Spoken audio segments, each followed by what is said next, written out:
As a medic, avoid giving medical advices over the phone, hata kama ni beshte yako ama family, because you can land in a court of law. Here is how. Dr. Octo, Realities of Healthcare. Imagine prescribing paracetamol over the phone kwa mgonjwa na kuambia kuna headache.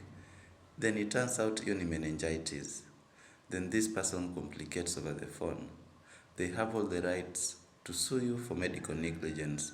Why?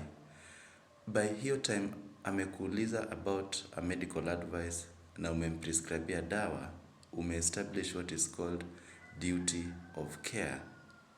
Now, if you never examined this patient, if you never kama huku take enough history kwa huyu patient and then came up with the correct diagnosis, then you breached that duty of care.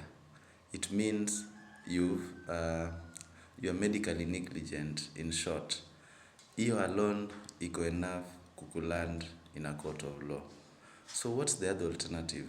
For these people who wanapenda kutuliza medical advices over the phone, what you can do is to try them. Just tell them that they need to get checked in a medical facility by a qualified medical personnel. Instead of giving simple advices like just take water and rest, try them. Advise them to seek alternative care somewhere where they can be seen.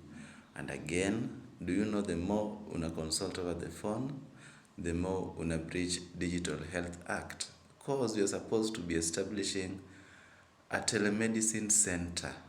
Okay? Inafaa kumeregister yourself kama telemedicine provider, and that requires you to have a physical clinic location, a level 2 facility and above, ama a medical clinic, for you to offer such telemedical advices. Now you know.